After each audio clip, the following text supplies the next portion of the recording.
주님께서 여러분과 함께 성 요한이 전한 거룩한 복음입니다.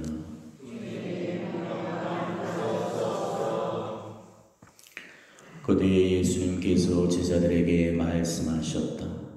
내가 너에게 한 말이 아직도 많지만 너희가 지금은 그것을 감당하지 못한다. 그러나 그분 곧 진리의 영께서 오시면 너희를 모든 진리 안으로 이끌어 주실 것이다.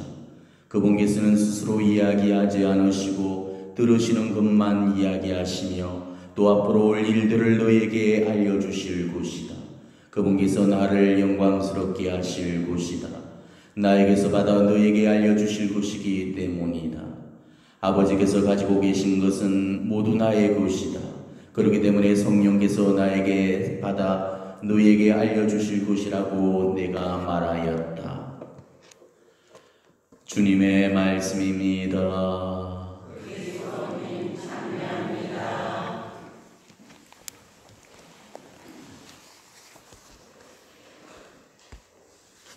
요즘에는 줄곧 독서 말씀이 사도행전 그 서강이 봉독이 되고 있습니다. 오늘 또 독서 말씀도 아테네를 선교하는 그 바오 사도의 그 모습이 봉독이 되고 있죠. 오늘 그 독서 말씀 그 이전까지 우리가 이전에서부터 쭉 이렇게 읽어보시면 바오로 사도가 이 복음 전교를 위해서 얼마나 고군분투를 하는가를 우리가 엿볼 수가 있습니다. 자, 바오로 사도는 이방인의 사도라고 불려진 그 사도죠. 만일 바오로 사도가 없었다면 오늘날의 우리 그리스도교는 존재할 수 없었을 겁니다. 예수님의 12사도단 안에는 처음부터는 들지 못했지만은 예수님 성천 이후에야 늦게서야 예수님을 영접한 이후로 바로 예수님을 박해하던 그 앞잡이에서 예수님을 증거하는 그런 앞잡이가 되어서 열과 성을 다 바쳐서 복음 선교에 투신을 했던 분입니다. 지중해 권역을 무려 3차례나 돌아다니면서 이방 민족들에게 복음을 전하면서 한순간 또 이 전도 여행을 멈추지를 않으셨습니다. 그러면서 지중해 권역에 속해 있던 수많은 그런 이교인들이 그리스도께 대한 그런 신앙을 받아들였고 수많은 교회가 바로 지중해 권역에 건설이 되기도 되었죠. 사도행전이라든지 여타의 신약 성안이 밝혀주고 있는 이 복음 성과의 그 결과는 실로 놀랍고 대단했습니다. 바오로 사도의 열정 앞에 이방 민족들이 하나님께 귀의를 했고 돌아왔죠. 정말 신기하고 기이하고 신비로운 그런 기적들이 따라왔고 신나고 기쁘고 보람된 그런 순간들도 많았습니다. 그렇지만 그보다는 훨씬 더 괴롭고 가슴 답답하고 또 억울하고 속상한 일들이 더 많았다는 것이죠. 그리고 노력에 비해서 성과나 소득이 없던 곳, 성과나 소득이 형편없던 그런 곳들도 있었습니다. 바오로 사도가 전교에 실패한 곳이 바로 오늘 독서가 들려주는 이 아테네였습니다. 자, 아시다시피 아테네는 그리스도의 중심 도시였고 찬란한 고대 문화의 발상지였습니다. 우리가 지금이야 이 그리스 하면은 구제금융을 받는 경제 파탄난 신세로 전락한 그런 별 볼 일 없는 그런 나라로 생각을 하지만은 그 당시만 해도 이 그리스는 서양 사상과 철학의 중심지였을 만큼 지중해 권역에서 최고의 찬란한 도시였거든요. 그렇지만은 또 선교사의 입장에서는 결코 만만치 않은 그런 도시였습니다. 왜냐하면은 이 그리스는 우상에 물들어 있는 바로 이교 신앙의 중심지였기 때문이었죠. 우리가 그리스 신화를 생각해 보면은 알 수가 있습니다. 수많은 신들, 수많은 신상들, 수많은 신전들이 있었고 이 아테네 사람들의 그 사고는 완전히 우상에 젖어 있었습니다. 그런 우상의 도시에 듣도 보도 못한 복음을 전한다는 게 얼마나 힘들고 가혹한 일이 되었겠습니까? 이 복음이란 것은 그냥 전해지는 게 아니죠. 예수님 믿자고 성당 다니자고 해서 무턱대고 따라올 그런 사람이 없죠. 예수님을 믿게 하려면 자신부터 믿도록 만들어줘야 되거든요. 그렇지만은 사람들한테서 마음을 얻고 환심을 산다는 거 말처럼 결코 쉬운 일이 아닙니다. 바오로가 아테네시에 처음 썼을 때 그 느낀 소외감은 격분과 분노였습니다. 왜냐하면 도시가 온갖 웃음으로 가득 찬 것을 보았기 때문이죠. 아시다시피 아테나라는 이 이름, 도시 이름 그 자체가 아테네 여신의 이름을 따서 지어놓은 거죠. 이 바오로 사도는 날마다 광장에 나가서 그 유명한 파르테논 신전이 올려다 보이는 그 아레오파고스 언덕에서 유럽 그 당시 최고의 지성들과 토론과 논쟁을 벌였습니다. 그리스의 철학자들이 좀 많습니까? 그리고 입담임의 언변이 보통이 넘었겠어요? 에피그로스 학파, 스토아 학파, 무슨 학파, 그런 철학자들이 다 가세하면서 매일 광장에서 이 바오로 사도를 둘러싸고 논쟁과 토론을 벌였던 것입니다. 당대 최고의 지성들 앞에서 그 신앙을 증거한다는 게 얼마나 어렵고 고되고 맥빠지는 일이 되었겠습니까? 당대 최고의 지성들이라면 잘난 체가 도를 넘었을 텐데 그런 사람들을 상대하기가 얼마나 또 버거웠겠습니까? 바오로 사도는 아침동이 떠오르면은 그렇게 광장에 나갔다가 하루 종일 철학자들을 상대하고 저녁이 다 되어서야 돌아왔습니다. 어떻게 해서든지 그 사람들을 설득시켜서 한 사람한테라도 그 신앙을 받아들이게끔 그렇게 불철주의와 노력을 기울였죠. 그렇지만은 이교 신앙에 물들었던 그 골수분자들을 하나님께로 돌려놓는 일은 결국 쉬운 일이 아니었습니다. 바오로 사도의 설교 말씀을 듣고 사람들이 다양한 반응을 보이게 되죠. 아테네에서 이 바오로 사도가 사람들에게 별명 한 가지를 얻게 되는데 떠벌이라는 별명이었습니다. 바오로를 횡설수설하는 떠벌이라고 여기는 그런 사람들은 이 바오로의 말을 아예 무시를 하고 조롱을 했죠. 또 어떤 사람들은 자기네가 다 모르는 낯선 이방신을 모시고 선전하고 있다고 그렇게 오해를 하기도 하고, 또 어떤 사람들은 새로운 사성에 대한 그런 지적 호기심 정도로만 관심을 기울이는 그런 사람들도 있었죠. 아무튼 아테네 시민 대부분이 받아들이려고 하지를 않았습니다. 바오로 사도가 그토록 열심히 전교를 해서 겨우 건진 사람이라고는 바로 아레오파고스의 그 관원이었던 디오니시오, 그리고 다마리스라는 여인과 몇몇 사람이 전부였다고 오늘 이 독서가 증언을 해주고 있죠. 결국 아테네 선교는 실패로 돌아가게 됩니다. 그리고 바오로는 더 이상의 성과를 거두지 못하고 아테네를 포기하고 그 도시를 떠나게 된다는 그 이야기입니다.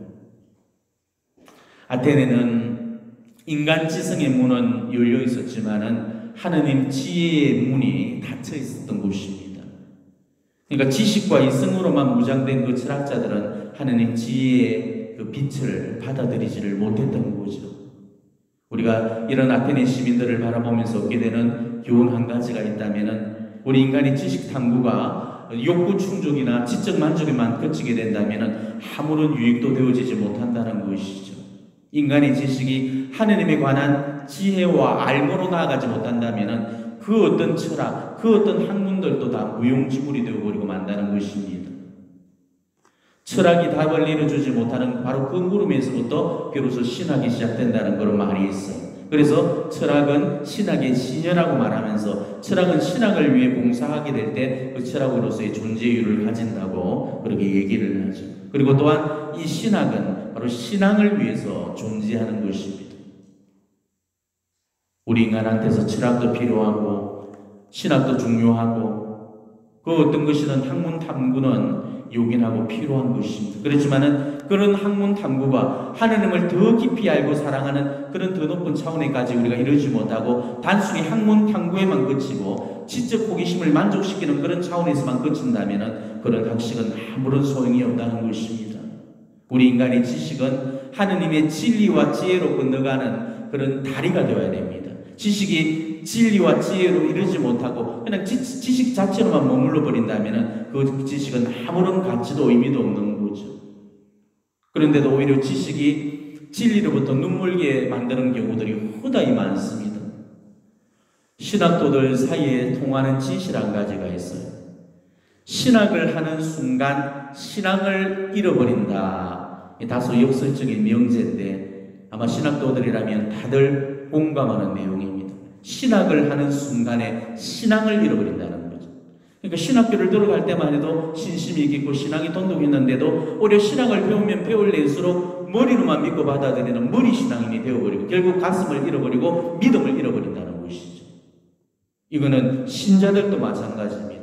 요즘 우리 신자들이 하느님을 좀 더 알기 위한 그런 욕구로서 교리신학원도 다니고 사회교리도 배우고 성경 공부도 하고 통신성수도 배우고 어떻게 이렇게 신앙 성장을 이유로 시작했던 그런 공부들이 이 신앙을 배우면서 더 심화되어서 영적으로 성장하고 덕으로 더 진보를 해야 되는데도 오히려 신앙이 더욱더 쇠퇴되고 믿음이 약해지는 그런 경우들이 허다히 많거든요.